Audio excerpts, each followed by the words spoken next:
Welcome back friends to your Wishwise channel, जहाँ पे हम free crash course RBI grade B और SEBI grade A के लिए फाइनेंस एंड मैनेजमेंट की जो सीरीज़ है उसमें आज हम आगे बढ़ते हैं। और आज हमारा टॉपिक है ऑर्गेनाइजेशनल डेवलपमेंट।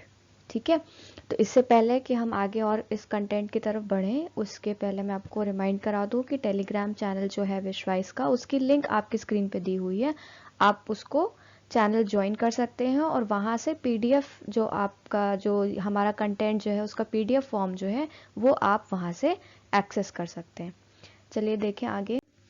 आज जो हम कवर कर रहे हैं, आज के वीडियो में जो कवर हो रहा है वो हो रहा है organizational change concept, Kurt Lewin theory of change, organizational development में organizational change, strategies for change, theories of plan change, Lewin's change model, action research model and positive model.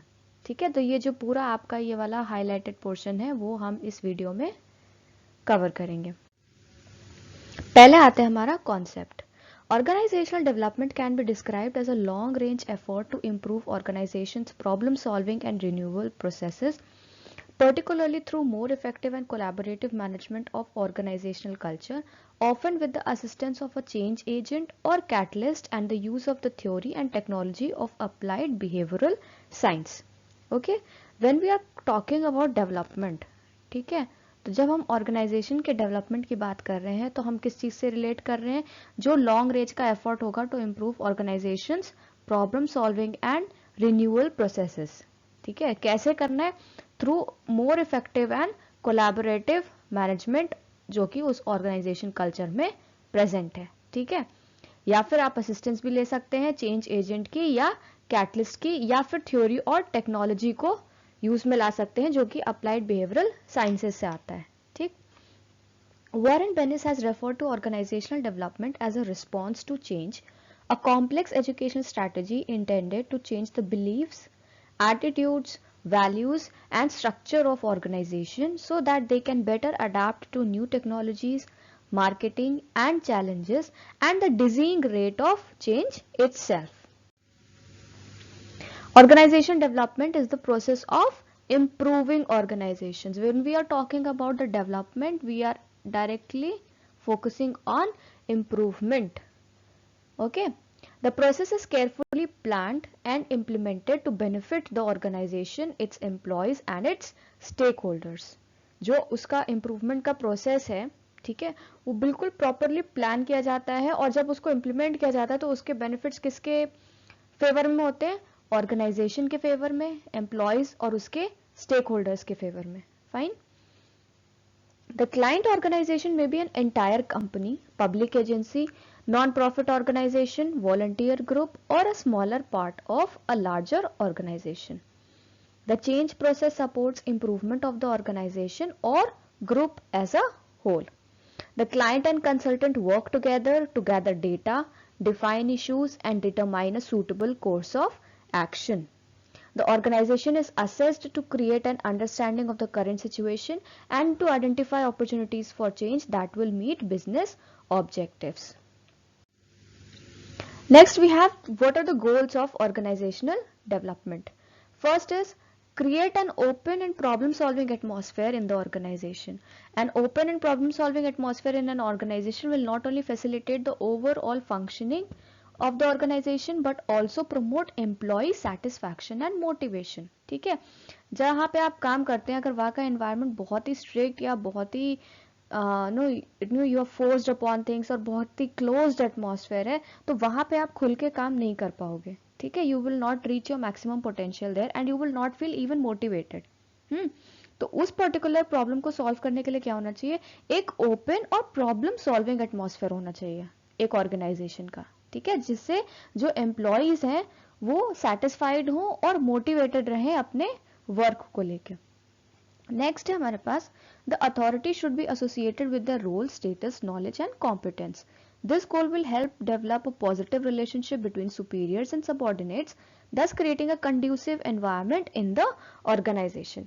जिस तरह की नीड्स हो उस तरह से आप अपने रोल, स्टेटस, नॉलेज और कॉम्पिटेंस को डिफाइन करिए, उसी हिसाब से अथॉरिटी को डिस्ट्रीब्यूट करिए। ठीक है, जब ऐसा होगा तो ऑब्वियसली एक पॉजिटिव रिलेशनशिप हो जाएगा between the superiors and the subordinates. Okay, next is your decision making and source of information should be clear. This goal will help employees have a clear idea about the functioning of the organization, about various opportunities for career development and issues and problems existing in the organization. This will not only make employees more aware but will also promote organizational citizenship amongst the employees. Okay, so whatever is the source of information or whatever decisions is being taken in the organization, it should be very clear to the employees working there. ठीक है, उनको पूरा ये पता होना चाहिए कि जो फंक्शनिंग हो रही है ऑर्गेनाइजेशन में उसका प्रॉपर क्लियर आइडिया होना चाहिए. Fine, so this is why this goal is also important, that decision making and sources of information should be clear. Next we have build trust and values among employees throughout the organization. Obviously बात है, अगर आपका interpersonal relationship और communication जो है आपके साथ वाले वर्कर्स के साथ, वो सबऑर्डिनेट्स भी हो सकते हैं, आपके सीनियर्स भी हो सकते हैं, ठीक है, अगर उनके साथ बहुत अच्छा आपका इंटरपर्सनल रिलेशनशिप है तो ऑब्वियसली बात है कि आप खुद में फील करेंगे कि आपका ऑर्गेनाइजेशनल कल्चर बहुत पॉजिटिव है, ठीक है, और आपको काम करने में भी अच्छा लगेगा. Okay, so this will not only enhance the interpersonal relationship and communication amongst the employees but will lead to development of a positive organisational culture. Next we have is create healthy competitive atmosphere amongst the employees to maximize collaborative efforts. But यहाँ पे जो competitive की बात हो रही है that is the healthy competition, not the throat cut competition की बात यहाँ पे नहीं हो रही है. यहाँ पे जो हम हेल्दी कंपटीशन की प्रमोट करेंगे उससे हमारा कोलैबोरेटिव एफर्ट्स मैक्सिमाइज होगा. ठीक है, हम यहाँ पे इंडिविजुअल अप्रिसिएशन की बात नहीं कर रहे हैं. Creating and maintaining healthy competition amongst the employees not only promotes teamwork but will also enhance the overall functioning of the organization. Next is develop a reward or promotion system to motivate the personnel and increase the performance. This is one of the most relevant goals of organizational development as employee performance is key to organizational development. And in order to promote maximum performance on the part of the employees, it is important to use varied motivational techniques. See, when we are talking about organizational development, we are indirectly talking about the improvement in the performance of the employee. क्योंकि एक organisation में क्या है, बहुत सारे employees हैं अलग अलग जॉब रोल्स के साथ, अलग अलग स्टेटस, अलग अलग अथॉरिटीज के साथ, वही तो मिलके पूरी ऑर्गेनाइजेशन बना रहे हैं. तो जब हम ऑर्गेनाइजेशन के डेवलपमेंट की बात कर रहे हैं या इंप्रूवमेंट की बात कर रहे हैं तो इनडायरेक्टली हम इन्हीं ह्यूमन रिसोर्सेज को इंप्रूवमेंट की बात कर रहे हैं. ठीक है, तो अगर हम ये चाहते हैं कि उनका परफॉर्मेंस इंक्रीज हो जाए या इंप्रूव हो जाए तो हमें क्या करना चाहिए, we should have some varied motivational techniques, जिसमें से रिवॉर्ड या प्रमोशन हम काउंट कर सकते हैं. यस, या फिर इंसेंटिव्स काउंट कर सकते हैं, मॉनेटरी बेनिफिट्स काउंट कर सकते हैं ना. So these are type of rewards for which कि अगर किसी ने अच्छा परफॉर्मेंस किया है तो आपने उसको रिवॉर्ड दे दिया, मोटिवेट कर दिया उसको उस चीज से. ठीक है, तो उससे क्या होगा, वहां पे तो वो एज अ रिवॉर्ड एक्ट कर रहा है लेकिन वो अगली टास्क के लिए वहां से मोटिवेट हो जाएगा. ठीक है, next is improve the effectiveness of the organisation. Another important goal of organisational development is to use varied techniques and promote organisational effectiveness. ठीक है, next is enhance achievement of the organizational goals. Various techniques under organizational development can be used to help enhance the achievement of organizational goals. Next we will talk about change. So organization is a part of parcel of society at large and thus there are two environments with regard to an organization. एक organization क्या है, एक society का part ही तो है. ठीक है, तो इसकी वजह से there are two environments with regard to an organization. एक external है organization से और एक है internal to the organization. Change and organizational development are greatly related as to develop meaning to change in a positive direction. ये दोनों आपस में क्या है, interrelated हैं. ठीक है, so as to give the जो ऑर्गेनाइजेशन का डेवलपमेंट हो रहा है उसको पॉजिटिव डायरेक्शन में ले जाने के लिए ये दोनों काफी रिलेट करते हैं, ये दोनों टर्म, चेंज और organisation development. In fact, the modern approach to the management of change and the development of human resource is called organization development. According to Robbins, change means making things different, है ना? We all know that what does change means? किसी चीज को बदल देना, ठीक? Change in an organisation includes adapting to change. अब देखो चेंज अगर ऑर्गेनाइजेशन के टर्म में है तो उसमें क्या क्या इंक्लूडेड है? Adapting to change, controlling change and effective change. ठीक है.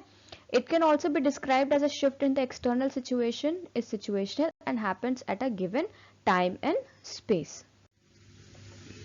Four main areas in an organization need special focus when we discuss about change in an organizational setup. ठीक है, 4 मेन एरियाज हैं, तो देखिए कौन कौन से होते हैं.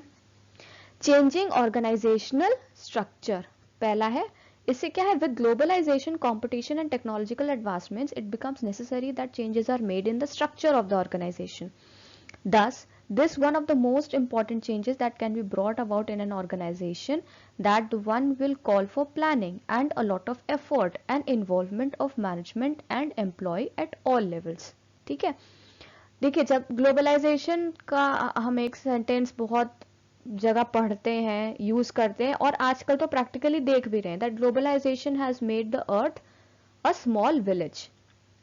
ठीक है, चीजें इतनी आसान हो गई हैं, इतनी पास लगती हैं. Now distance is no more a issue. Okay, there is a lot of competition also because of that. Technological advancements इतने ज्यादा हो गए हैं. ठीक है, तो इसकी वजह से हमें ऑर्गेनाइजेशनल स्ट्रक्चर को चेंज करना पड़ता है within time, so that it is able to be in business.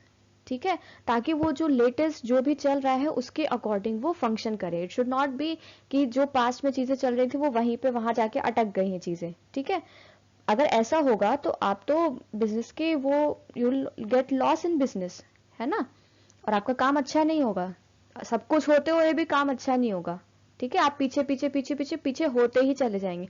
So due to globalisation इसका ये एक तो बहुत बड़ा बेनिफिट हुआ कि now distance is nothing, not a big issue. ठीक है, आप चीजों को बहुत रेडिली एक्सेस कर सकते हो, लोगों के कॉन्टैक्ट्स में बहुत अच्छे से आ सकते हो, जो आपके काम के लोग हो सकते हैं, जो आपको हेल्प कर सकते हो, उनसे आप बहुत इजीली कॉन्टैक्ट कर सकते हो, मटेरियल्स बनवा सकते हो, what ever you can do with it. Okay, लेकिन इसका जो एक हल्का सा साइड इफेक्ट ये हुआ कि इसकी वजह से कंपटीशन बहुत बढ़ गया है. ओके, और everybody is going in the same field, so उस हिसाब से competition will also increase. Next is changing technology. Technology is fast changing and the organization has to keep pace of it in order to remain in business and survive strong competition. Thus, new machinery has to be bought or existing machinery has to be updated in the organization. This is a major change as per the technology advancements. Other changes like changes in structure, job positions, training programs, etc. have also to be made. अब देखिए technology change हो रही है. हो सकता है कि एक पर्टिकुलर टेक्नोलॉजी से आपका जो प्रोडक्शन था वो कम था और जो नई वाली आ रही है उससे प्रोडक्शन आपको ज्यादा मिलेगा. तो उसके लिए आपको नई मशीनरी इंस्टॉल करनी पड़ेगी या फिर जो पुरानी मशीनरीज हैं उनको अपडेट करना पड़ेगा. और अगर आप दोनों में से कोई काम नहीं करोगे तो आप फिर से you will not be able to keep pace with the growing business. Yes, तो ये बहुत टेक्नोलॉजी बहुत फास्ट चेंजिंग होती है कि आज ये यूज हो रही है, फिर थोड़े ही टाइम में कुछ और आ जाएगा, फिर थोड़े ही टाइम में कुछ और आ जाएगा. ठीक है, so this is also the main area of a change in organisational development and this is like a necessary evil, क्योंकि कंपटीशन इतना स्ट्रांग है and to survive that you have to cater the need of changing technology. इसके लिए आपको अपने employees को train भी करना पड़ेगा, उनको ऑन साइट ऑफ साइट दोनों जगह ट्रेनिंग देनी पड़ सकती है ना. So a lot of effort is being put in when we are going to change the technology. Okay, changing work environment. Work environment is fast changing due to various reasons as a result of diversity in the organization, changing technology, changes in job market, etc. A launching of new product or merger or acquisition may also call for certain changes in an organization. Thus the organization has to keep track of such changes and develop measure to deal with them. So everything is changing, you are changing the structure, you are changing the technology, so this will in turn have some change in work environment also. Okay, because it is a diversity, no, there is a lot of diversity in the organisation, nothing is constant. कोई पहले की तरह हमेशा से कोई चीज बिल्कुल fix नहीं होती है, सब कुछ चेंज होता है उस ऑर्गेनाइजेशन में। तो जब हर चीज चेंज हो रही है या फिर कोई पर्टिकुलर चीजें चेंज हो रही हैं, तो उसकी वजह से भी तो वर्क एनवायरनमेंट चेंज होगा, ठीक है। So it is being indirectly affected, so there should be a changing in work environment also. Next is change with regard to people in the organization. Changes also occur with regard to people in the organization due to attitudes, values, beliefs. Changes can also be made as a result of new recruitment, promotions, demotions, transfers, etc. May also take place and there are to be effectively dealt with. Okay. When we are talking about people in the organization might get promoted, might get demoted, might get transferred, might get retired, and in place of the retired person we will have our new recruitment, है ना, new employee will come. So this is also a type of change. Yes, so these changes are called the change with regard to people in the organization. Change can be explained with the help of the following points. Change results from the pressure of forces which are both inside and outside the organization. Okay, inside the organization might be the changes which the employees want, और जो top level management के लोग हैं उनको लगता है कि नहीं ये चेंज आना चाहिए, उन्होंने अपने बिजनेस कॉम्पिटिशन्स को देखा, ठीक है, या फिर they are watching some parallel companies going through some changes which is beneficial, तो उनको भी लगता है कि नहीं हमें भी करना चाहिए, ठीक है। और कुछ होते हैं आउटसाइड, है ना, वो एनवायरमेंटल हो सकते हैं, टाइम के साथ हो सकते हैं, इमरजेंसी इश्यूज हो सकती है, कोई भी चीजें हो सकती हैं, ठीक है। Next is the whole organisation tends to be affected by the change. पूरी ऑर्गेनाइजेशन एक पर्टिकुलर चेंज से अफेक्ट होती है। Change take place in all parts of the organisation but it's in its own rates of speed of significance. Change तो हमने बोला पूरे part में होता है ऑर्गेनाइजेशन के ना, पूरे ऑर्गेनाइजेशन में चेंज होता है, लेकिन जो पर्टिकुलर पार्ट्स हैं ऑर्गेनाइजेशन में उनमें वो चेंज कितना स्पीड से होगा वो उसकी इंपॉर्टेंस पे पता चलता है, ठीक है, कि जहां पे उसकी इंपॉर्टेंस ज्यादा होगी वहां तो हमें बिल्कुल रेट ऑफ चेंज बहुत अच्छा दिखेगा, जहां पे उसके इफेक्ट की बात होगी तो वहां पे उस चेंज का इफेक्ट बाद में दिखेगा, ठीक है। सो जो चेंज होगा तो वो तो पूरे ऑर्गेनाइजेशन में चेंज होगा, लेकिन जो ऑर्गेनाइजेशन के पार्ट्स हैं उस हिसाब से अगर हम देखें तो उस चेंज की rate of speed will depend on the significance, कि उस पर्टिकुलर पार्ट पे उस चेंज का कितना बड़ा सिग्निफिकेंस है। Changes in an organization depend on various aspects. These are the aspects of an organization that facilitate change. These aspects are discussed in further slides. So let's see. First is genuine and hard-working employee. Change will depend on the commitment of the employees to the functioning of the organization. ठीक है, अगर genuine है, hard working employees हैं, ठीक है, तो obviously बात है उनका कमिटमेंट होगा ऑर्गेनाइजेशन के साथ, ठीक। तो उसकी वजह से जो चेंज है हमारा वो इन्हीं पे डिपेंड करेगा कि वो कितने कमिटेड है ऑर्गेनाइजेशन के फंक्शंस को लेके, ठीक। Next is the willingness of the employee to develop. The employee should have an intrinsic motivation to develop and become fully functional. This will create a positive attitude in them to readily accept change. Employee की भी willingness होनी चाहिए, ठीक है। मान लिया आप hard working है, जेन्युइन भी है, लेकिन अगर आपका मन नहीं है उस चेंज को एक्सेप्ट करने का, या फिर आप ये नहीं चाहते कि अगर ये चेंज होगा तो मुझे अपनी वर्किंग में ये चेंजेस करने पड़ेंगे, and you are not ready to go with it, so will not help the change in positive way. आप चेंज लाने में हेल्प नहीं करोगे, rather you will resent it, है ना, you will stand against it. तो इसीलिए एम्प्लॉय का विलिंगनेस होना चाहिए कि उसको भी थोड़ा अग्री करना चाहिए कि हाँ ठीक है, he will be positive about the change which is brought about the organization, ठीक। Next we have effective leadership. Effective leaders will ensure effective management of change. In an organization, the leaders in an organization play most crucial role in implementation of the change, as they are the ones who are in regular touch with employees and have great influence over them. तो जो हमारे leaders हैं, अगर वो सिर्फ leaders हैं तो वो तो ये नहीं कर पाएंगे, लेकिन अगर वो effective leaders हैं तो उन्हें ये पता है कि उनका इन्फ्लुएंस जो है वो बहुत ज्यादा है एम्प्लॉइज पे, तो इसकी वजह से वो अपने पॉजिटिव एटीट्यूड जो चेंज को लेके है उसको इन्फ्लुएंस कर सकते हैं अपने एम्प्लॉइज की तरफ, ठीक है। इसीलिए लीडर्स का जो रोल होता है वो बहुत ही क्रूशियल होता है, because he is the one who can influence the behaviours of the employees. Next is effective diagnosis of need for change. Diagnosis मतलब आइडेंटिफाई करना, ठीक है, फर्स्ट स्टेज पे आइडेंटिफाई करना। In order to effectively implement change, effective diagnosis about need for change is also required.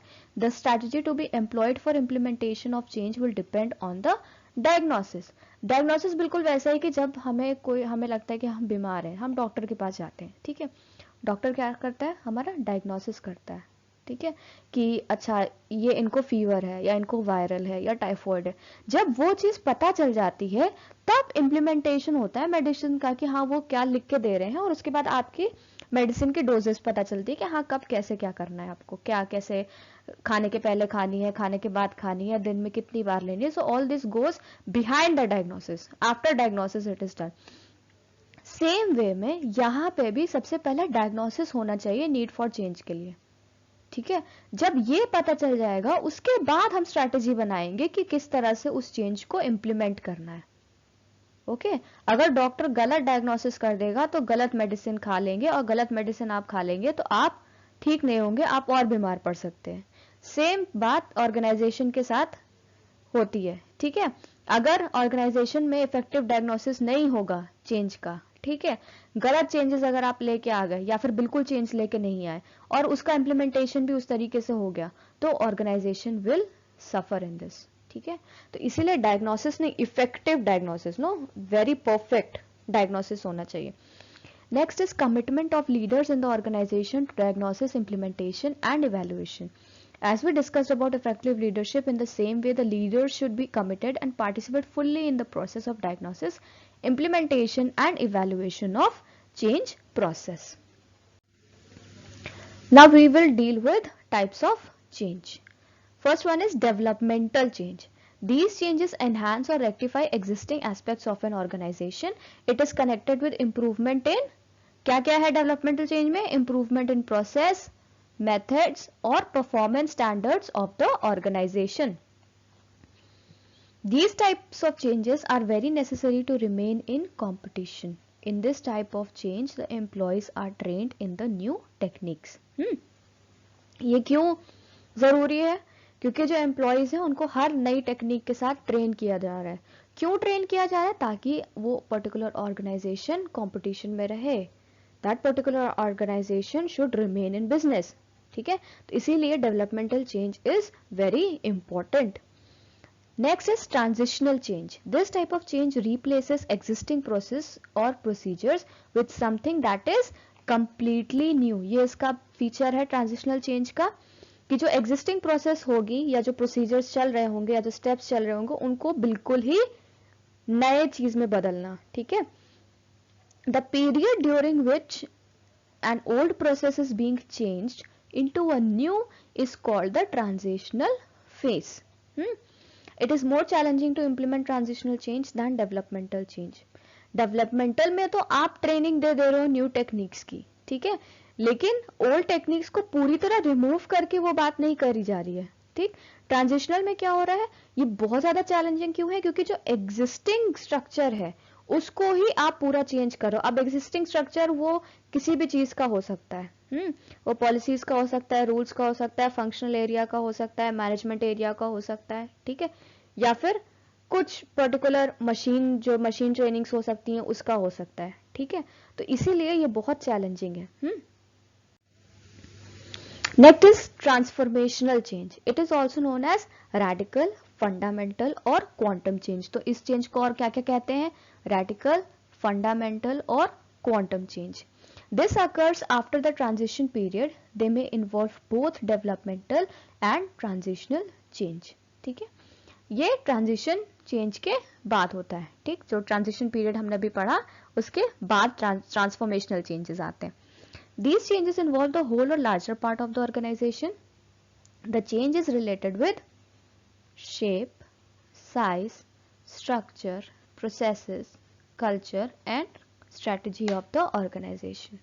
ठीक है, ये आप लोग ये ध्यान रखिए कि ये जो पर्टिकुलर टर्म्स, स्पेसिफिक टर्म्स जो हम यूज कर रहे हैं, अगर आप इसको ही पढ़ लोगे सही से, इसको ही कनेक्ट कर लोगे, इसको ही लर्न कर लोगे पर्टिकुलर चेंजेस के साथ, तो चाहे डिस्क्रिप्टिव में आए तभी आपका आंसर बहुत प्रॉपर्ली स्ट्रक्चर्ड होगा। और अगर ऑब्जेक्टिव में भी ऐसे क्वेश्चंस आते हैं कि जहाँ पे पर्टिकुलर टर्म्स दिए होंगे और उनको आपको रिलेट करना होगा चेंजेस के ऊपर, तो वो भी आप आराम से कर लोगे। So don't go into the बहुत ज्यादा बीट अराउंड द बुश वाली चीजें मत करिए, ठीक है। Be straight forward with using proper technical terms in your answers. Next is your incremental change. They are directed towards any unit, subunit or part of the organization. They are just opposite to the transformational changes and adaptive in nature. Transformational changes में हम किससे involve हो रहे थे? Whole और larger part of the organisation. इसका opposite change क्या है? Incremental change. क्यों? क्योंकि ये पर्टिकुलर यूनिट, सब यूनिट और a particular part of the organisation को डील करेगा, मतलब उसका बहुत छोटा हिस्सा होगा, इसीलिए ये क्या है? ये ऑपोजिट है। It is said that a failed incremental change causes less harm to the organization as it is related with only a part of the organization. अगर ये वाला चेंज आपका फेल होता है, मान लीजिए डायग्नोसिस सही से नहीं हो पाई, इम्प्लीमेंटेशन गलत डायरेक्शन में हो गया, ठीक है, तो भी उतना लॉस नहीं होगा आपके ऑर्गेनाइजेशन को, क्योंकि ये एक पर्टिकुलर यूनिट के साथ कंसर्न था। लेकिन अगर ट्रांसफॉर्मेशनल चेंज में कुछ गड़बड़ आ गई तो वो फिर it will bear you a very heavy loss, क्योंकि वो पूरे ऑर्गेनाइजेशन या उसके बहुत बड़े पार्ट से कंसर्न्ड है। Next is your plan change. When the change is a product of conscious reasoning and actions and is deliberate, it is known as planned change. Be very particular with your definitions also. Deliberate मतलब जिसको on purpose किया जाए, ठीक है? It occurs when manager recognizes the need for major change and plans according to it. It is qualitative in nature.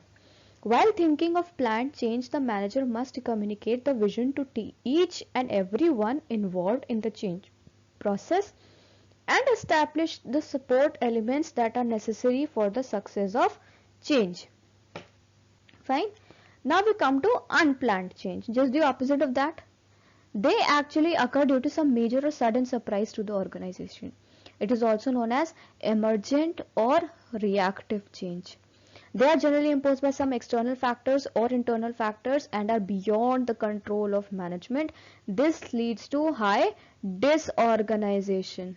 ठीक है, unplanned change जो है वो बिल्कुल सरप्राइज होता है ऑर्गेनाइजेशन के लिए। क्यों?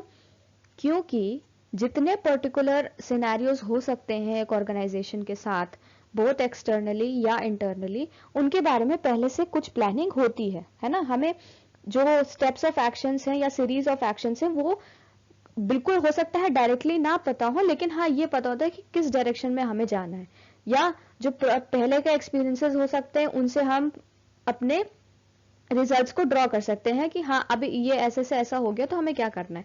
लेकिन जो अनप्लान्ड चेंज है उसके बारे में कुछ भी नहीं पता होता, you know nothing about it, ठीक है। सो that is why it is just a sudden surprise. और अनप्लान्ड चेंज को क्या बोलते हैं? इमर्जेंट और रिएक्टिव चेंज, ठीक है, which is in response to what has occurred internally और एक्सटर्नली इनटू द ऑर्गेनाइजेशन, ठीक है।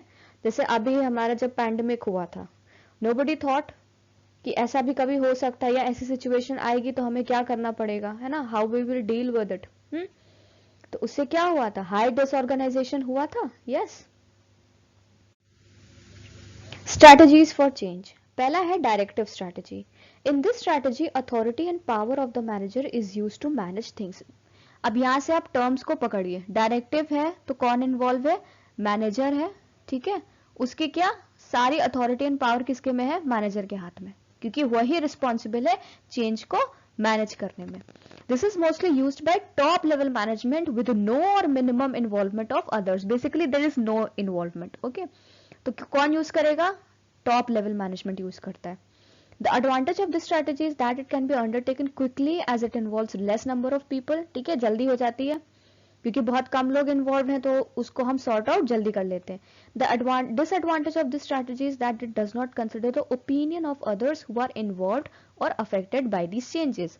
जो मेजर ड्रॉबैक है इस चेंज का, इस स्ट्रैटेजी का, वो ये है कि जो उस चेंज से इफेक्ट होने वाले हैं, ठीक है, टॉप लेवल मैनेजमेंट ने तो बना दी कि ये पर्टिकुलर डायरेक्टिव स्ट्रैटेजी है चेंज के लिए, लेकिन जो उस चेंज से इफेक्ट होने वाले हैं उनका ना हमने ओपिनियन लिया, ना उनको पार्टिसिपेट करने दिया, और ना ही हमने ये सोचा कि उनके ऊपर इफेक्ट होगा तो क्या होगा। ठीक है, तो उनके हमने कोई सजेशन या उनका कोई आंसर या फीडबैक यहाँ पे कुछ नहीं लिया है। यहाँ पे सिर्फ मैनेजर होता है टॉप लेवल मैनेजमेंट का, जो कि चेंज को मैनेज करता है, and he has the whole authority and power of it. In this strategy, the changes are imposed upon the staff without any discussion or their preparedness, which may cause resentment among them. उनको बिल्कुल prepare नहीं किया गया, उनको बिल्कुल भी पता नहीं है कि ये होने वाला, उनके ऊपर क्या कर दिया जाता है, इम्पोज कर दिया जाता है। इम्पोज का दूसरा जो एब्स्ट्रैक्ट हम कह सकते हैं जो इम्पोज का होता है, वो ये होता है कि किसी के ऊपर फोर्स कर देना, जबरदस्ती कर देना। ठीक है, तो वो क्या होता है, इम्पोज कर दिया जाता है स्टाफ से, rather than discussing it with them. Next आती है हमारे पास एक्सपर्ट स्ट्रैटेजी। इसमें क्या है, जो पर्टिकुलर चेंज होता है उसको हम किस तरह से व्यू करते हैं, प्रॉब्लम सॉल्विंग प्रोसेस की तरह पे। ठीक है, और इसमें हम क्या लेते हैं, एक्सपर्ट्स की हेल्प लेते हैं to resolve it. In this approach also there is little involvement of those who are affected by these changes. अब obviously बात है एक्सपर्ट स्ट्रैटेजी है तो एक एक्सपर्ट आके उसको रिजॉल्व करेगा। जो आप चेंज को एक प्रॉब्लम सॉल्विंग प्रोसेस की तरह ले रहे हो, तो उस प्रॉब्लम सॉल्विंग प्रोसेस को रिजॉल्व कौन कर रहा है, एक एक्सपर्ट कर रहा है। तो when expert is doing it, he is also not involving any of them who are being affected by these changes. The main advantage of this process is that with the help of guidance of experts, the change can be implemented quickly and effectively. ठीक है, तो this is the main benefit of having an expert strategy. ठीक है, negotiative strategy, इसमें क्या है, in this strategy the top management discusses the various issues with those who are affected by the changes.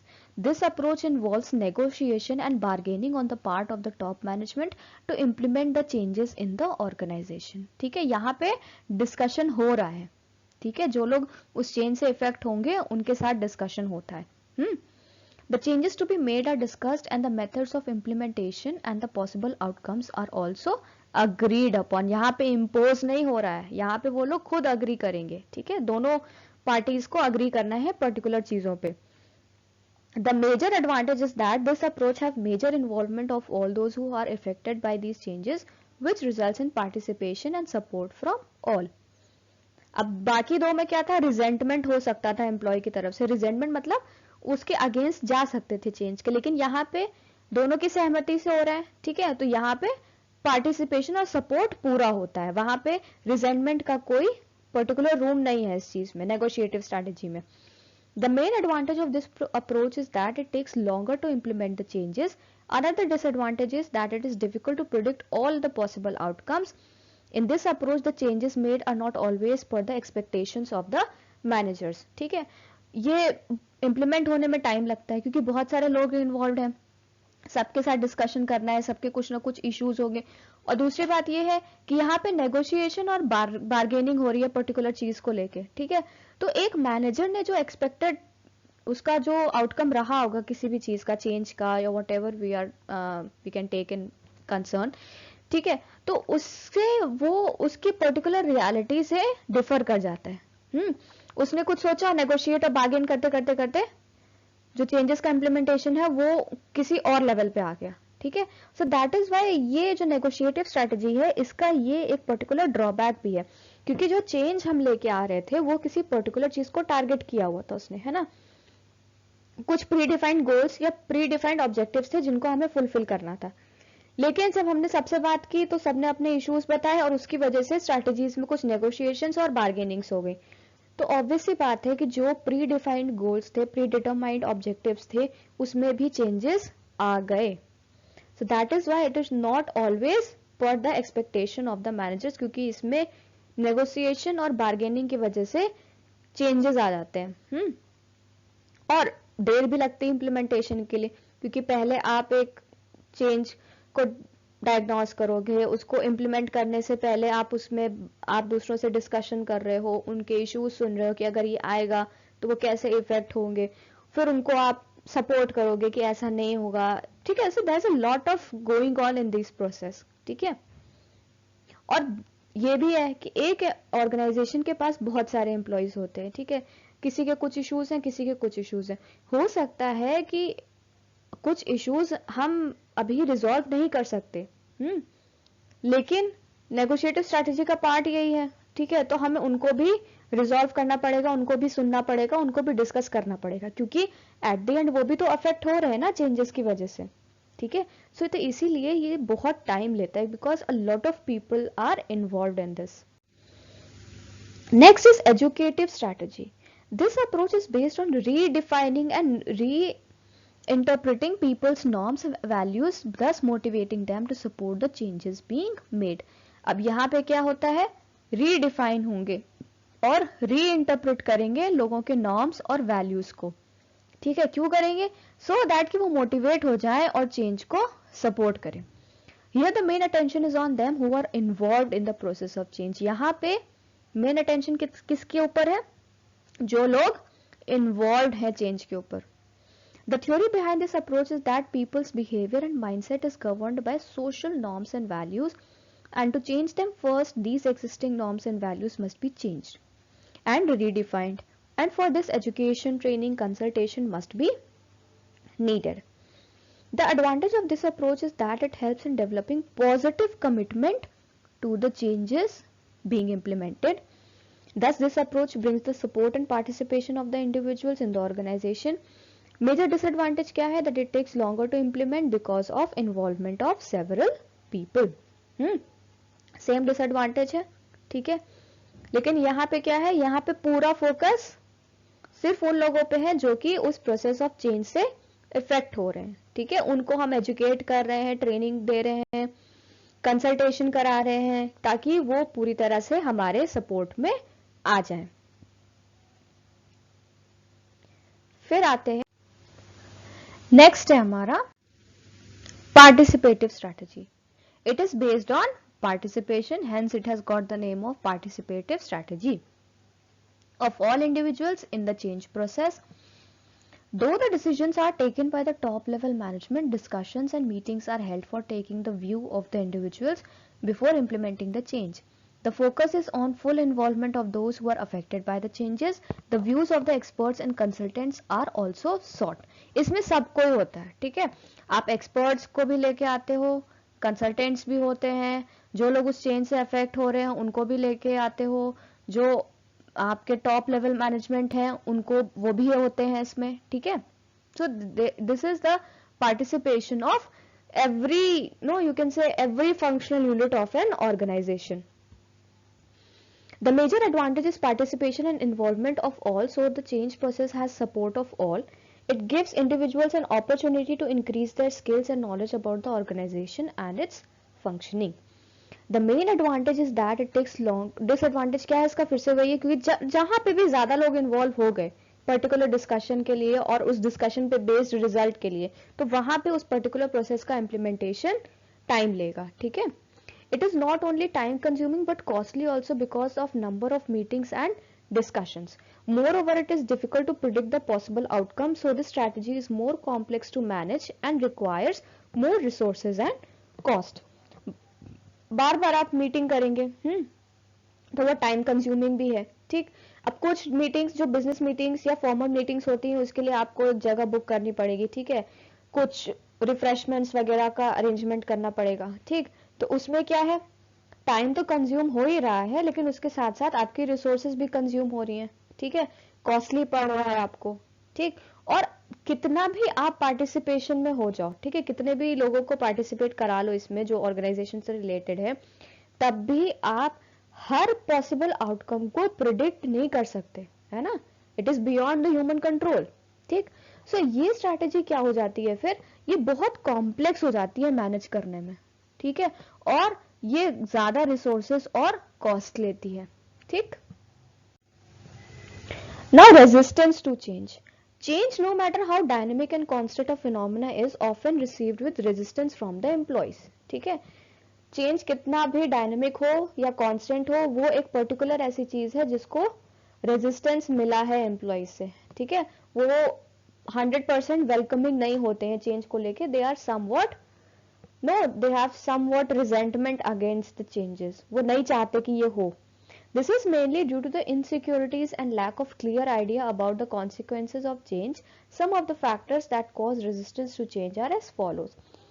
तो सबसे पहली बात क्या होती है कि उनके अंदर इनसिक्योरिटीज होती है एम्प्लॉयज के अंदर, ठीक है। क्यों? क्योंकि उनको क्लियर आइडिया नहीं होता उस पर्टिकुलर चेंज के बारे में, ठीक। अब आगे देखते हैं कि कौन कौन से ऐसे फैक्टर्स होते हैं जिसकी वजह से जो एम्प्लॉयज होते हैं वो किसी चेंज को रेजिस्ट करते हैं, वो नहीं चाहते कि ये चेंज आए। तो पहला है हमारे पास economic factors. Economic fear may be one of the major factors for resistance.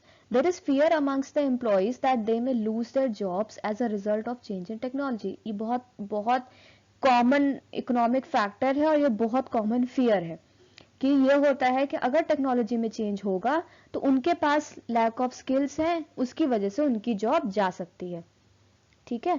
This insecurity that they may be demoted or may not be able to perform their jobs and that they may even lose their jobs as a result of this can create resistance towards change in minds of the employees. फिर आते हैं हमारे पास psychological factors. Different psychological factors like ego defensiveness, status quo, lack of trust, low tolerance, unknown fear, etc. This makes the person to defend their ego and resist change, ठीक है। तो ये जो स्टेटस क्वो है इसका मतलब होता है एग्जिस्टिंग स्टेट ऑफ अफेयर्स, ठीक है, जो अभी चल रही है ना, that is known as the status quo. The change is perceived as an instrument for exposing the weakness of the people. अब देखो कोई भी इंडिविजुअल हो as a human, we have a certain egoistic feeding to ourselves, ठीक है। we don't like कि हमारी weakness को एक्सपोज कर दे कोई। अब यहाँ पे वीकनेस क्या हो गई, अगर नई टेक्नोलॉजी आ रही है तो ये वीकनेस एक्सपोज हो गई कि आपको ये नहीं आता। ये हुई ना, ये वीकनेस हो गई आपकी स्ट्रेंथ तो हुई नहीं, ठीक है।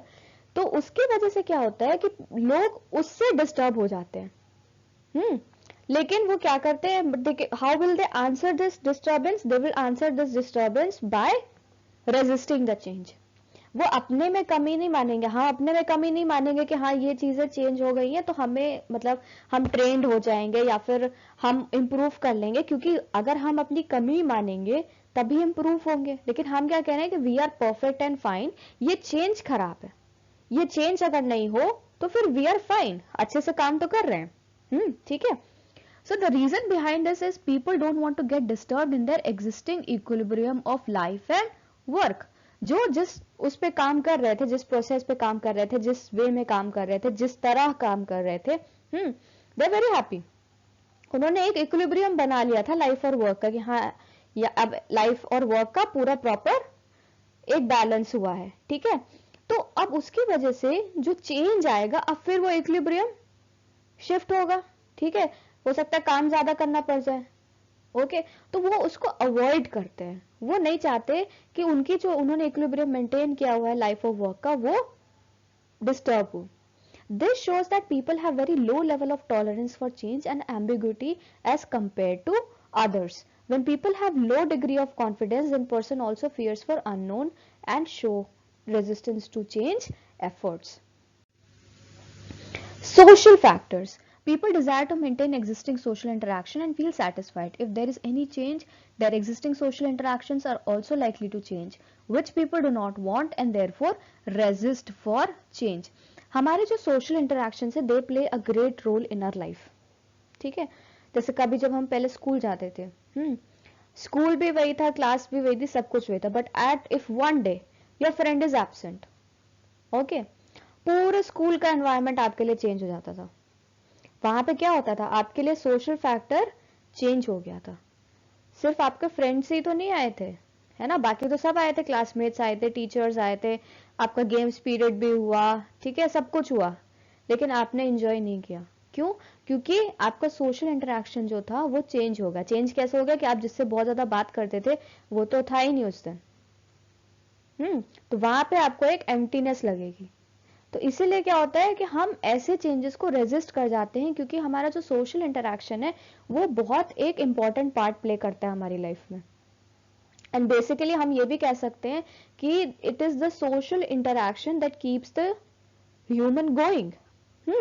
तो इस वजह से भी अगर कोई चेंज आता है, मान लीजिए for example there is a particular promotion in the unit of an organization. तो आपके साथ वाले जो थे वो मानिए प्रमोट हो गए, उनके साथ आपकी एक प्रॉपर बहुत अच्छी इंटरपर्सनल रिलेशनशिप थी, लेकिन अब वो कहीं और जाएंगे, यहाँ पे कोई नया आएगा, तो ये जो चेंज होगा ये कुछ दिन के लिए आपको पसंद नहीं आएगा। तो at the very beginning you will resist for change rather than thinking कि जो नए लोग आएंगे उनसे भी हम इंटरपर्सनल रिलेशनशिप अच्छा कर लेंगे within time. We don't think like that, we think that जो भी हमारे एग्जिस्टिंग सोशल इंटरेक्शंस थे वही मेंटेन रहने चाहिए क्योंकि वो हमें सेटिस्फैक्शन देते हैं, है ना। Okay, so these are concern with social factors. Social factors की वजह से भी हम एक चेंज को रेजिस्ट करते हैं। Next is your group resistance.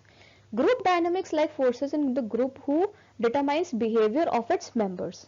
ठीक है, an employee may resist change just to maintain the conformity of the group and not because he or she really wants to resist change। अब group resistance में क्या है, आप हो सकते हैं एक पर्टिकुलर ग्रुप में, ठीक है, उस पर्टिकुलर ग्रुप का जो मेजोरिटी है या फिर जो एक इन्फ्लुएंशियल इंसान है उस पर्टिकुलर ग्रुप का, उसने बोला कि चेंज को रेजिस्ट करना है। आपने खुद से लॉजिकल और रीजनिंग लगाई, सब कुछ सोचा, ठीक है, आपको लगता है कि ये चेंज रेजिस्ट नहीं करना चाहिए, ये नीडेड है। लेकिन आप जिस ग्रुप के हैं, ठीक है, वहां पे सब इसको रेजिस्ट कर रहे हैं, तो आप क्या करेंगे, आप भी इवेंचुअली रेजिस्ट करेंगे, ये सोचते हुए भी कि आपको ये चेंज ठीक लग रहा है, आपका पॉजिटिव एटीट्यूड है इसको लेके। ठीक है, so this is known age group resistance. Theories of plant change. Plant change is defined as the process of preparing the entire organization or at least a significant part of it for new goals or new direction. The direction can be कौन-कौन से cultural हो सकते हैं, internal structures, metrics and records, processes or any other relevant and related aspect. There are three significant organizational change or plant change theories models used to help the organization members manage the change. Lewin's main change model, action research model, positive model. ठीक है, इसको लेविन्स ल्यूइन्स आप दोनों तरह से बोल सकते हैं। Lewin's change model, the process of change was first put forth by Kurt Lewin. He proposed 3 stages model for the change process for any organizational development: unfreeze, change, refreeze।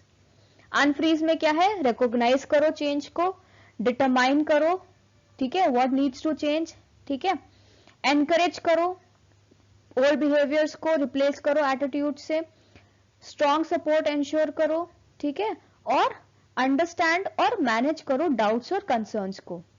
Change में क्या करो, प्लान, यहाँ पे recognition हो रहा है, यहाँ पे क्या हो रहा है, प्लान हो रहा है, फिर इंप्लीमेंट कर दो चेंज को, ठीक, और अपने एम्प्लॉयज को हेल्प करो वो नए कॉन्सेप्ट्स और नए पॉइंट्स को समझने में।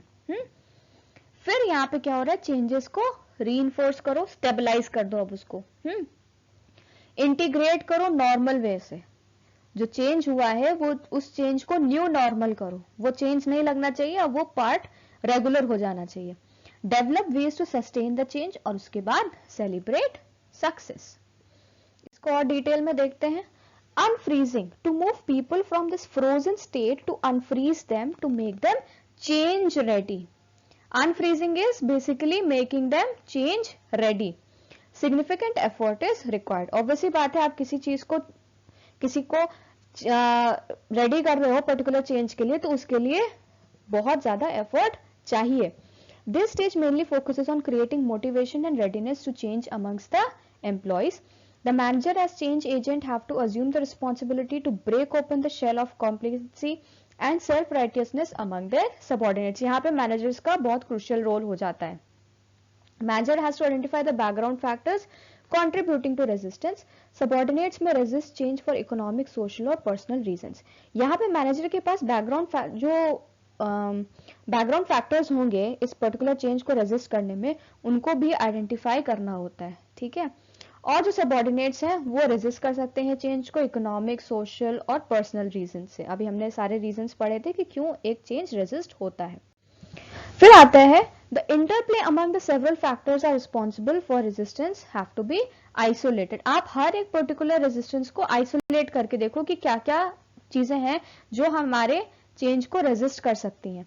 Manager needs to discuss with his or her subordinates, explain them the problem and then need for change. ठीक है, जब कोई प्रॉब्लम है तभी तो हम चेंज कर रहे हैं, तभी तो ऐसे ही तो बता के हम उनको चेंज रेडी करेंगे कि भाई ये प्रॉब्लम है और इसी की वजह से अगर हम इसको कंटिन्यू करेंगे तो हम और लॉस में जा सकते हैं या ये सिचुएशन और प्रॉब्लमेटिक हो सकती है हमारे लिए। तो इसके लिए हमें क्या करना पड़ेगा, we have to have need for change. ठीक है, this is a process of mutual learning between the manager and the subordinates. Unfreezing basically cleans the slate so that fresh behavioral patterns, customs, traditions can be imprinted, which becomes a new way of doing things. Movement, ठीक है, a change process that transforms, जो आपका pictorial representation था उसमें जो change वाला part था, the middle portion which was referred as change is same as movement. ठीक है, a change process that transforms the organization from the status quo to a desired end state. Status को मैंने बताया ना, existing state से कहां पे जाना है हमें, डिजायर्ड स्टेट पे। ठीक है, तो ये क्या है, ये वो प्रोसेस है जो ट्रांसफॉर्म करता है ऑर्गेनाइजेशन को एग्जिस्टिंग स्टेट से डिजायर्ड स्टेट पर, helping the employees to see, feel, जज things. After unfreezing, moving means incorporating change begins. अब मूविंग तो हो गई, अनफ्रीजिंग में चेंज रेडी कर दिया, ठीक, अब मूवमेंट में क्या कर रहे हैं, उस चेंज को इनकॉर्पोरेट कर रहे हैं, उसको शुरू कर रहे हैं। The employees undergo cognitive restructuring, cognitive restructuring जो भी नॉलेज है उस पर्टिकुलर चेंजेस को लेके उसके बारे में एम्प्लॉयज को बताया जाता है, उससे वो अंडरगो होते हैं, चेंज को बता के शुरू कर दिया जाता है कि हाँ अब आपको ऐसे से ऐसा करना है।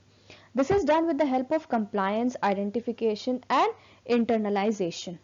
Compliance is achieved by rewards and punishments.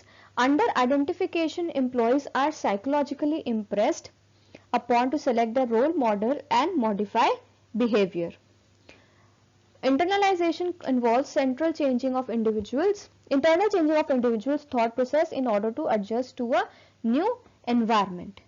ठीक है,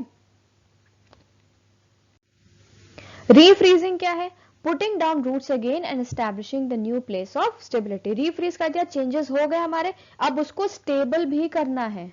ठीक है, उसको क्या बनाना है, उस चेंज को हमें न्यू नॉर्मल बनाना है।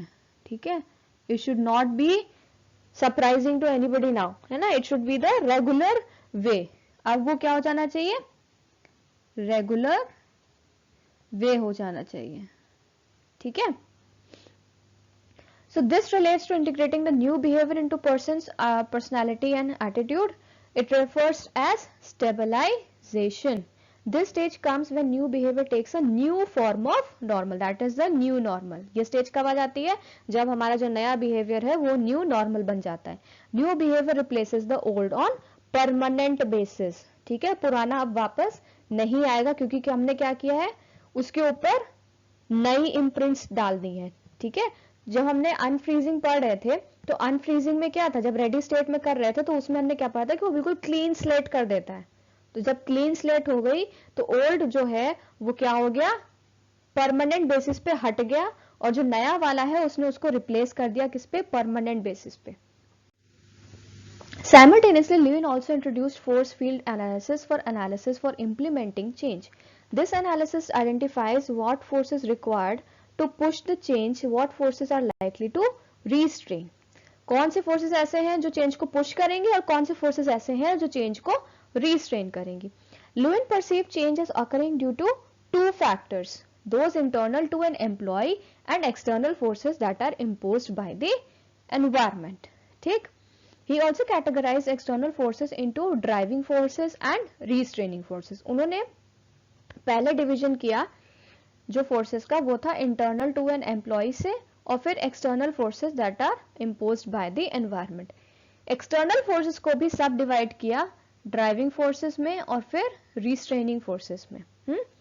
The equilibrium can be changed by strengthening the driving forces और by weakening the restraining forces. Next है हमारे पास Kotter's 8 step planning for implementing change. John Cotter embellished Lewin's 3-step model into a more detailed 8-step model. इन्होंने further क्या किया, Lewin's 3-step model को जो उनका 3 स्टेप मॉडल है उसको और डिटेल किया, उसको क्या बना दिया, 8 स्टेप मॉडल बनाया।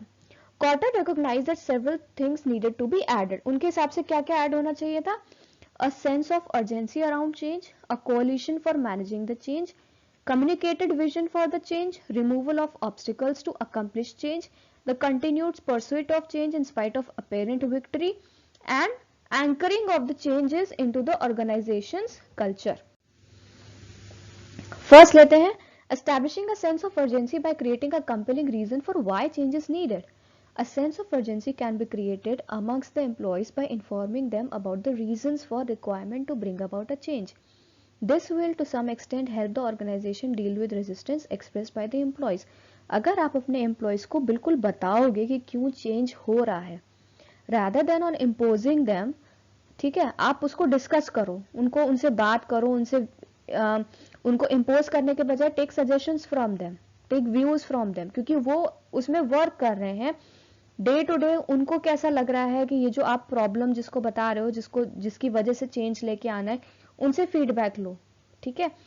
अगर आप उनको प्रॉपरली इन्फॉर्म कर दोगे कि ये रिक्वायरमेंट्स हैं, ठीक है, और ये रीजंस हैं, इसी वजह से हमको चेंज लेके आना पड़ेगा, और उसको सेंस ऑफ अर्जेंसी के साथ बताओगे कि ये अर्जेंट इशू है, इसको तो डील करना पड़ेगा, प्रॉपरली क्लियर करोगे तो एम्प्लॉयज का रेजिस्टेंस नहीं होगा। They will be having a positive attitude towards the change. Form a coalition with enough power to lead the change. Coalition जैसे दो पार्टीज का अलायंस होता है ना, coalition is the alliance. Once the employees are convinced with regard to the need for change, then a strong coalition can be created that will ensure successful implementation of change. अब आपने ये तो बता दिया उनको समझ भी आ गई, ठीक है, कि ये पर्टिकुलर नीड जो है चेंज की, ये तो सही है और ये होना चाहिए। लेकिन अब आपके पास एक स्ट्रॉन्ग कोलिशन होना चाहिए, उनके साथ अलायंस भी हो जाना चाहिए कि आपने ये तो कह दिया कि चेंज आना चाहिए, बट इम्प्लीमेंटेशन तो उन्हीं के हेल्प से होगा ना, तो उनको वो एंश्योर करें कि बहुत ही सक्सेसफुल इम्प्लीमेंटेशन ऑफ चेंज वो कर देंगे, ठीक है। The coalition can be amongst the employees or it can be between employees and the management. The informal group leaders may also be involved in this. अभी हमने ये देखा था ना कि ग्रुप रेजिस्टेंस जो हो रहा था, जो इनफॉर्मल ग्रुप लीडर्स थे, अगर वो उन्होंने बोल दिया कि हाँ ठीक है इस चेंज को हम वेलकम करते हैं, तो ऑब्वियस ही बात है कि जो उन पर्टिकुलर लीडर्स से इन्फ्लुएंस होंगे, है ना, तो वो भी बोलेंगे कि हाँ ठीक है हम वेलकम कर रहे हैं, ठीक। तो ये जो कोalition है वो एम्प्लॉयज और दूसरे एम्प्लॉयज के बीच में भी हो सकता है, एम्प्लॉयज और मैनेजमेंट के भी बीच में हो सकता है, और यहाँ पे जो इनफॉर्मल ग्रुप लीडर्स हैं वो बहुत ही इंपॉर्टेंट रोल प्ले करते हैं। नेक्स्ट है हमारा create a new vision to direct the change and strategies for achieving the vision. A goal और an objective has then to be created and the organisation as a whole should work for it, ठीक है। आपने collision कर लिया, ठीक, लेकिन अब आपके क्या है, अब आपको न्यू विजन बनाना है to direct the change and strategies towards achieving your vision, जो कि आपने न्यू विजन बनाया है। Next is communicate the vision throughout the organization. This vision or goal created should be informed to all the employees in the organization. ठीक है, तभी तो आप उसको सही से इम्प्लीमेंट कर पाएंगे। जब तक आप बताएंगे नहीं, कम्युनिकेट करना क्या है, जब तक आप बताएंगे नहीं उस प्रॉपर विजन के बारे में, सही से सबको नहीं बोलेंगे, तो इम्प्लीमेंटेशन प्रॉपर नहीं होगा। तो इसलिए कम्युनिकेट करना है throughout the organization. Next is empower others to act on the vision by removing barriers to change and encouraging risk taking and creative problem solving. Once the objectives are set and the employees are communicated about it, then suitable training programs should be organized in order to help the employees achieve the goal. Basically, the employees should be encouraged and helped to develop suitable skills in order to achieve the objectives.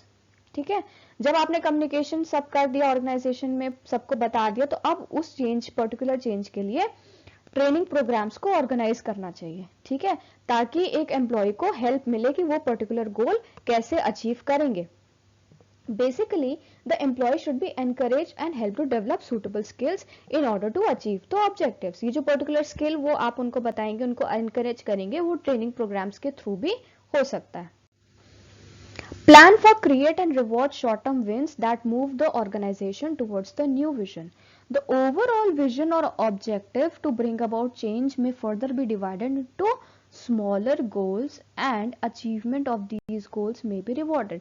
आप जो particular change लेके जो पूरा change process है, ठीक है, उसको एक एक्टिविटी ना मान के उसको स्मॉलर स्मॉलर गोल्स में डिवाइड कर दीजिए और हर गोल के अचीवमेंट में उसके बाद उसको रिवॉर्ड के साथ कर दीजिए, ठीक है. So this will no act like a catalyst to moving towards the new vision. जैसे हम एक पर्टिकुलर गेम खेलते हैं तो उसके बहुत सारे लेवल्स होते हैं ना, फिर हम एंड पार्ट पे जाते हैं. तो जो जितने लेवल्स हम क्रॉस करते हैं उस हर लेवल के बाद हमें कुछ कुछ रिवॉर्ड्स मिलते हैं, पॉइंट्स मिलते हैं, जेम्स मिलते हैं, जो भी गेम्स का क्राइटेरिया होगा उस हिसाब से, ठीक है. तो जब हम वो चीज करते हैं तो हमारा जो मोटिवेशन होता है वो बना रहता है अलग अलग लेवल में आगे बढ़ने का, ठीक है. हम उसको फिर बहुत ही टायरिंग टास्क लेके नहीं चलते. तो ऐसे ही यहाँ पे एक पर्टिकुलर चेंज जब हम लेके आ रहे हैं तो हो सकता है कि वो बहुत ही लॉन्ग इम्प्लीमेंटेशन वाला प्रोसेस हो, ठीक है. तो इस लॉन्ग इम्प्लीमेंटेशन वाले प्रोसेस में हो सकता है आपका एम्प्लॉय डीमोटिवेट हो सकता है, इनसिक्योर हो सकता है. तो उसको हटाने के लिए हम क्या करेंगे, उसको स्मॉलर स्मॉलर गोल्स में डिवाइड करेंगे और जैसे ही एक पर्टिकुलर स्मॉल गोल का अचीवमेंट होता है उसको हम रिवॉर्ड के साथ रेफर करेंगे, ठीक है. Next is consolidate improvements, reassess change and make necessary adjustments in the new programs. Okay, so the whole process of bringing about change should be continuously assessed and necessary changes should be made to the strategy of change process from time to time. Continuous assessment होना चाहिए, नहीं कि जब change implement हो जाएगा तब जाके assess करेंगे, नहीं, क्योंकि उस पर्टिकुलर चेंज के लिए हो सकता है कहीं पे आप असेस कर रहे हो और कुछ चीजें खराब आ रही हो, तो वहां पे आप उसकी स्ट्रेटजी को चेंज कर दो फ्रॉम टाइम टू टाइम, और ये आपको तभी पता चलेगा जब आप उसको कंटिन्यूअसली असेस करोगे. एट द एंड असेस करोगे तो हो सकता है कि कुछ गड़बड़ हुई हो बीच में और आप उसको भूल गए हो, आपने इग्नोर कर दिया हो, तो उसका भी लॉस ऑर्गेनाइजेशन को हो सकता है, ठीक है. अगर आप रीअसेस करोगे चेंजेस को, ठीक, तो आप वहीं पे नेसेसरी एडजस्टमेंट्स कर सकते हो अपनी स्ट्रैटेजीज को चेंज करके. Reinforce the changes by demonstrating the relationship between new behaviors and organizational success. Change can be encouraged by highlighting its positive outcomes. कैसे encourage करेंगे change को? Obviously बात है, अगर हमें किसी चीज को भी encourage करना होता है, भले वो खराब भी हो, तब भी हम उसके positive outcomes बताते हैं, ठीक? So as to ensure the employees that change is necessary and leads to enhances work activity and environment. Quarter expanded Lewin's unfreezing step with his first 4 recommendations. तो इनके लुइन के अनफ्रीजिंग स्टेप से quarter के unfreezing quarter के 4 recommendations है, जो first 4 recommendations इन्होंने दिए हैं, ठीक है. क्वार्टर का 5, 6 एंड 7 वाला जो है वो लुइन्स के मूवमेंट वाले स्टेज पे आ जाते हैं और जो 8th वाला है वो इनका प्रॉपर रीफ्रीजिंग स्टेट वाला है, ठीक है. So this is how both are interconnected to each other. तभी हमने पहले पढ़ा था कि क्वार्टर ने क्या किया, एम्बिलिश किया है लुइन्स के मॉडल को और उसमें से थोड़ा सा और डिटेलिंग करती है, ठीक. नेक्स्ट है हमारा action research. Action research model was introduced by Kurt Lewin in the late 1930s. ये भी किसका है, कर्ट लुइन का है. It is an organizational change process that is based on research model, ठीक है. ये क्या है, एक्शन रिसर्च एक रिसर्च वाला टर्म है, ठीक है. तो ये क्या है, एक ये रिसर्च मॉडल है, specifically one that contributes towards the betterment of the sponsoring organization and contributes to the advancement of knowledge of organizations in general. The action research model is the standard process used in organization change. तो अगर ये आता है कि what is the standard process, तो what is the, हम क्या answer देंगे, action research model is the standard process used in the organization change.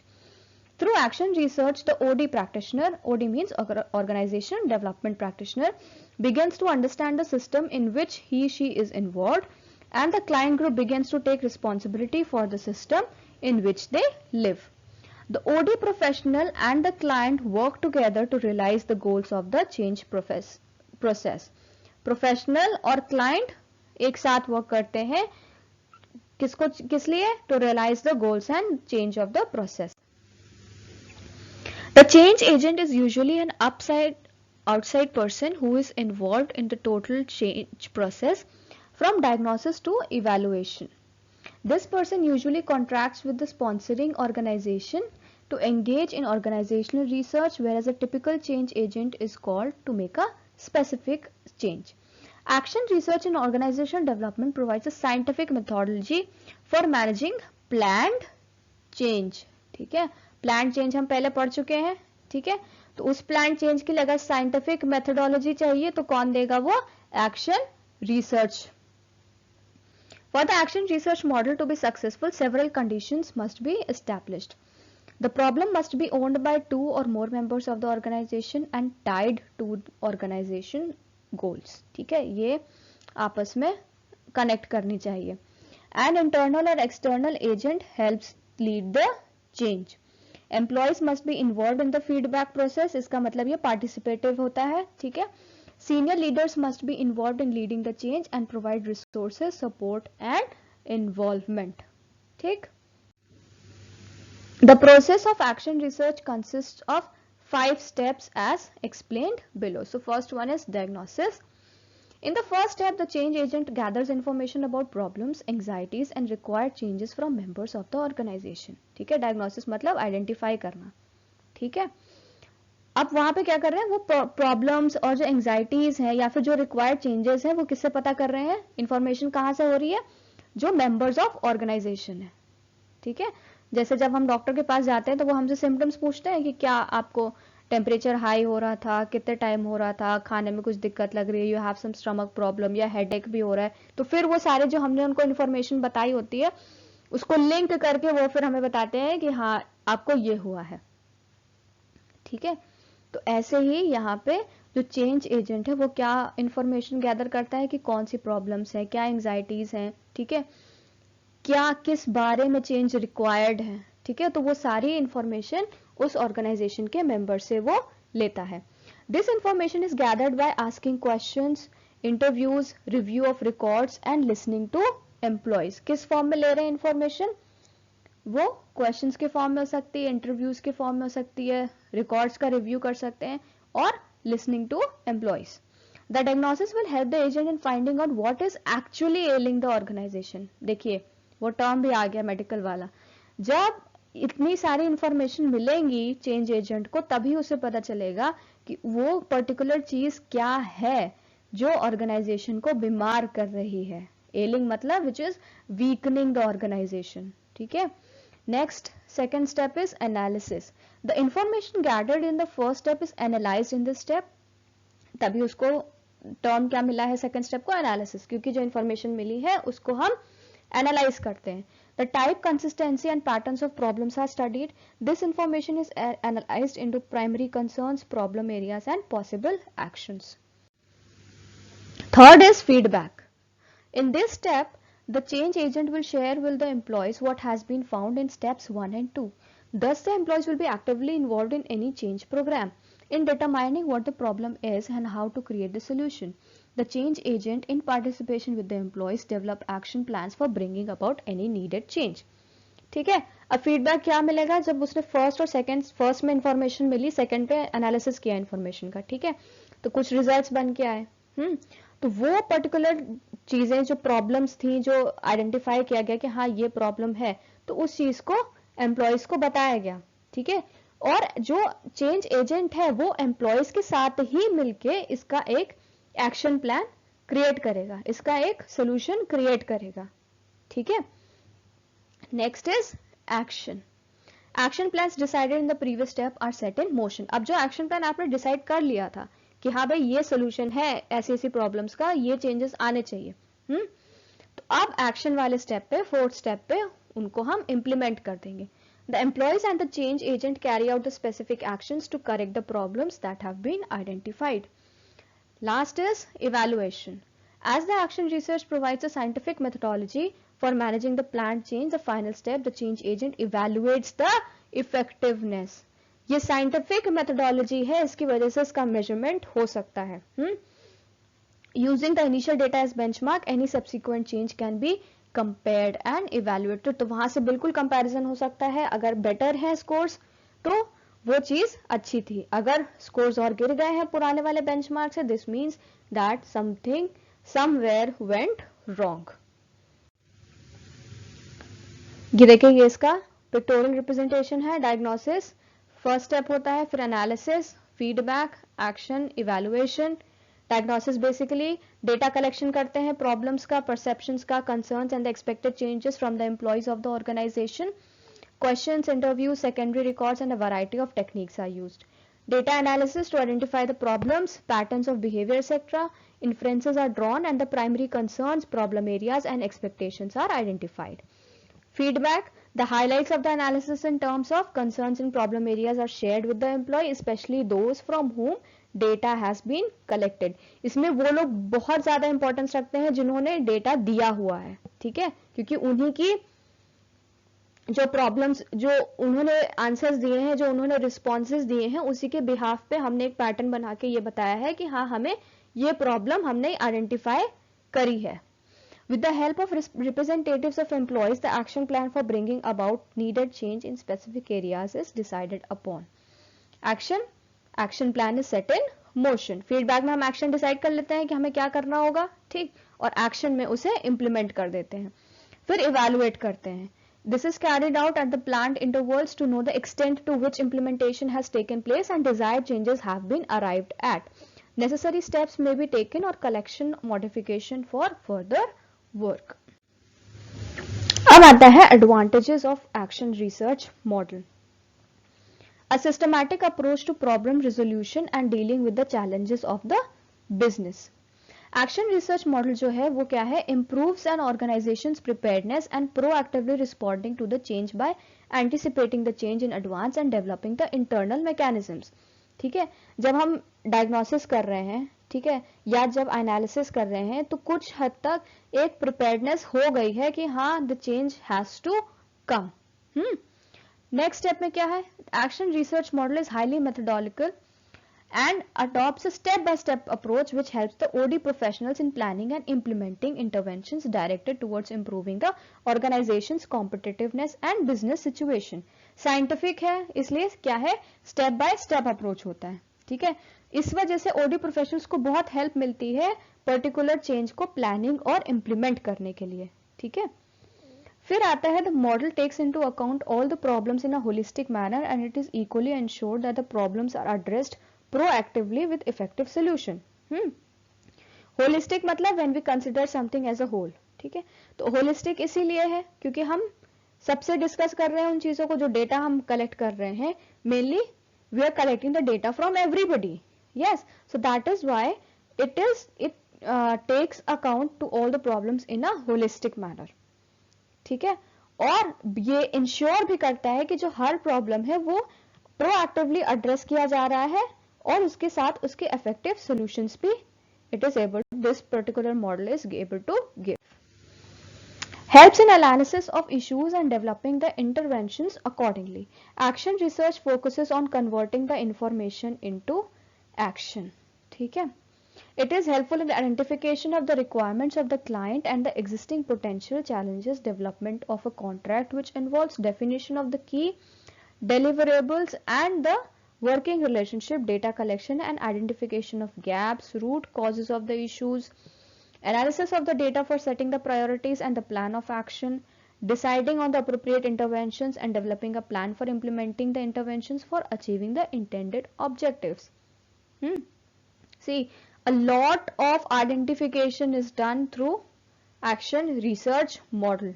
Okay, a lot of identification, every field of identification, जो भी requirements हैं, कहाँ पे priority set करनी है, डिसीजन क्या लेना है, प्लान कौन सा डेवलप करना है, ठीक है, everything is constituted in action research model. Implementation of successful change programs on a short term as well as long term basis, दोनों के लिए क्या है, सक्सेसफुल है, बेनिफिशियल है. Facilitates a learning culture. The data collected in the entire process can be used in diverse areas such as the implementation of quality tools for continuous improvement, strategic planning, change management, decision making and problem solving, communication process and organizational restructuring, leadership development and implementation of process improvement initiatives. जो data collect होता है इस process में, ठीक है, उसको हम continuous development के लिए भी यूज कर सकते हैं आगे, और particular decision making, communication process या प्रॉब्लम सॉल्विंग या ऐसे कई तरह से चीजों में हम आगे उसको यूज कर सकते हैं। तो जब इस तरह से हो रहा है तो वो क्या कर रहा है, एक लर्निंग कल्चर को फैसिलिटेट कर रहा है। Foster a deeper understanding related to the organizational functioning and the challenge, provides best alternatives or strategic solutions for handling a problem at hand or various organizational issues. Key involvement of senior leaders and various stakeholders. In the entire process of action research, the change agent act as champions of the change. Okay, the change agents are the champions of the change who effectively take charge of the entire process as process experts. ठीक है, वही तो शुरू करते हैं इस चीज को. Provide feedback and are involved in extensive communication with the key stakeholders across various levels. So they are also providing extensive communication to the key stakeholders across various levels of the organization. They involve the top management professionals as well as the stakeholders in the process, as without their consent and involvement the objective of change implementation cannot be achieved. Facilitates collaboration. ठीक है, अभी learning culture भी facilitate कर रहा था, now it is facilitating collaboration also.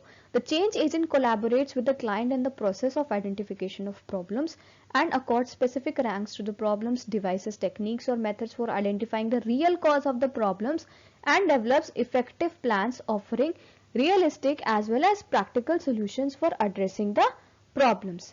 ठीक है, तो जब हम अपने क्लाइंट्स को कोलैबोरेट कर रहे हैं कि वो हमें बताओ कि क्या प्रॉब्लम है, ठीक है, फिर रैंकिंग कर रहे हैं प्रॉब्लम्स की, प्रायोरिटाइजिंग दम, टेक्निक्स डिवाइस कर रहे हैं, ठीक है, उसके बाद क्या कर रहे हैं, आइडेंटिफाई कर रहे हैं कि सच में उसका कारण क्या है, रियल कॉज क्या है उस प्रॉब्लम की, और फिर इफेक्टिव प्लानिंग कर रहे हैं, realistic as well as practical solutions उन प्रॉब्लम्स को एड्रेस करने के लिए. ठीक है, तो एक कोलैबोरेशन कोऑपरेशन हो रहा है ना हमारे क्लाइंट के साथ. ठीक, helps in fostering mutual trust and interdependence which are very essential in the pursuit of an organizational success. अब वो अभी स्टेक होल्डर्स को भी इसमें वो करते हैं, इंक्लूड करते हैं. ठीक है, टॉप लेवल मैनेजमेंट को भी इंक्लूड करते हैं, क्लाइंट्स भी इंक्लूड हो रहे हैं, एम्प्लॉयज भी इंक्लूड हो रहे हैं, सबका कोलैबोरेटिव वर्क चल रहा है. ठीक है, सबको कम्युनिकेशन हो रहा है हर चीज का. ठीक, तो ऐसे क्या होता है, ये म्यूचुअल ट्रस्ट और इंटरडिपेंडेंस को प्रमोट करता है. ठीक है, जो एक ऑर्गेनाइजेशन के सक्सेस होने का बहुत इंपॉर्टेंट पार्ट है. Helps in rebuilding the organizational culture and involves the confidence as well as people in the entire process of organizational change, which otherwise wouldn't have been possible if the authoritarian style of leadership would have been exercised. ठीक है, अगर authoritarian style of leadership में जैसे क्या होता है, एक particular authority होती है और चेंजेस को इम्पोज कर दिया जाता है. ठीक है, ना आप उनसे कंसल्ट करते हो, ना उनको पार्टिसिपेट करने देते हो, ना उनका फीडबैक लेते हो, ऐसा कुछ नहीं होता. लेकिन इसमें एक्शन रिसर्च मॉडल में ये सब कुछ हो रहा है. ठीक है, तो उससे क्या होता है, जो पीपल होते हैं ऑर्गेनाइजेशन के, उनके अंदर भी एक कॉन्फिडेंस आता है और एक बहुत हेल्दी ऑर्गेनाइजेशनल कल्चर बन जाता है. ठीक है, जो हम बोलते हैं कि organisation is a part of society and it has a society in itself. So वो सोसाइटी का एनवायरनमेंट जो ऑर्गेनाइजेशन के अंदर है उसका बहुत एक हेल्दी एनवायरनमेंट हो जाता है, लोगों का चेंज को लेके बहुत पॉजिटिव एटीट्यूड हो जाता है, because they are being included in the reason of change and they know how will they get affected, and they are the ones who are there in the discussion of planning the action plan for addressing those problems. ठीक है, सो यहाँ पे हर step पे collaboration होता है. Results in performance improvement in all areas.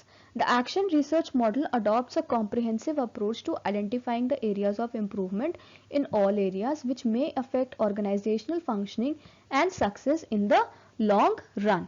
The process leads to a long term improvement. ठीक है, बहुत इंपॉर्टेंट, लॉन्ग टर्म इंप्रूवमेंट होगा तो क्या होगा, एक्शन रिसर्च मॉडल यूज होगा. इसीलिए इसको क्या बोला था हमने, स्टैंडर्ड वे था जिसमें चेंज मैनेजमेंट होता है.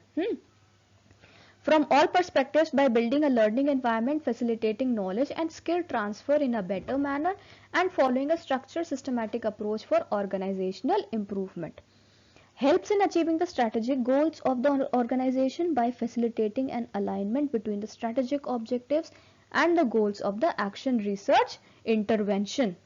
The process of action research helps in leadership development by developing their facilitation skills, developing team building and team management skills, understanding the issues of the team members and working collaboratively for realizing the predefined objectives. ठीक है, तो इस तरह से हर area में क्या हो रहा है, performance improvement, and that is needed for the organizational success. Action research views an organization from a holistic perspective instead of paying importance to the individual subsystems and organizations in parts. So it has the holistic, W नहीं होगा, holistic perspective. ठीक है. This helps the leaders in visualizing a bigger picture and in implementing a roadmap of action or plans for improving organizational performance and overall productivity. Next we have is the positive model, the last model we have to deal with. A third important model is the positive model. This model represents a notable departure from both Levin's model and the specifics of action research. While the latter are deficit based, they focus on problem scarcity. The positive model focuses on what the organization is doing right and how existing capabilities can be used to help the organization reach new heights. ठीक है, तो इसमें और बाकी models में difference क्या है, जो बाकी के मॉडल्स हैं वो वहां पे ये देख रहे हैं कि क्या कमी थी, है ना, ऑर्गेनाइजेशन में, कि ये चेंज लाना पड़ जाएगा. लेकिन जिस तरह से नाम दिया है इस मॉडल को पॉजिटिव मॉडल, ये क्या करता है, ये कहता है कि हमें ये देखना है कि अभी ऑर्गेनाइजेशन क्या सही कर रही है और अभी की जो कैपेबिलिटीज हैं, which is the existing capabilities, उनके ही थ्रू हम ऑर्गेनाइजेशन को न्यू सक्सेस ऑफ हाइट्स पे लेके जाएंगे. ठीक है. The positive model is also about positive expectations that create anticipation that directs behavior towards making things happen, applying a process called appreciative inquiry. अब जैसे एक्शन रिसर्च में क्या कर रहे थे, वो उनकी एंजाइटीज पूछ रहे थे, प्रॉब्लम्स पूछ रहे थे, है ना, यहाँ पे वो क्या कर रहे हैं, जो इंक्वायरी कर रहे हैं वो अप्रिशिएटिव है. ठीक है.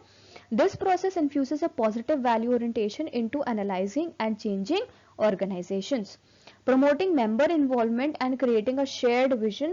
The shared appreciation acts as a guide of what the organization could be. 5 main steps of the model. Initiating the inquiry. ठीक है, इसमें क्या होता है, the issues the organization has the most energy to address. Next step होता है inquiring into the existing best practices. Here members of the organization conduct interviews. Next है telling, innovation stories बताओ. ठीक. फिर discovering the themes, common dimension of people's experiences, and the last one is envisioning the preferred future via possibility propositions and relevant stakeholders and delivering ways to create the future. ठीक है. So this is the action itself. तो ये थोड़ा सा अलग है बाकी के मॉडल से, क्योंकि ये क्या कर रहा है, इसका जो फोकस है मेन वो उस पे है कि अभी आपके ऑर्गेनाइजेशन में क्या क्या पॉजिटिव हो रहा है, और वो भी आप अपने एम्प्लॉय से ही पूछते हो, उन्हीं से इंक्वायरी इनिशिएट करा रहे हो. ठीक है. और फिर उनकी बेस्ट प्रैक्टिसेस जो है उनमें इंक्वायरिंग कर रहे हो, फिर उनको क्या कर रहे हो, telling innovation stories, that means you are motivating them in a positive direction. ठीक है. उसके बाद थीम्स को डिस्कवर कर रहे हो, जो कॉमन डायमेंशन होता है पीपल के एक्सपीरियंसेस का. ठीक.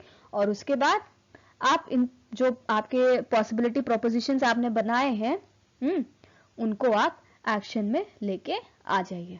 ठीक. To create a future where you see your organization getting a lot of success. So friends, this is all for the video of today concerning with organizational development. Thank you for being with me. And again आपके screen पे Telegram channel का link है, जहाँ पे जाके आप विशवाइज के जो PDF कंटेंट्स हैं उनको वहाँ से एक्सेस कर सकते हो. I wish you good health both physically and mentally until we meet each other next time.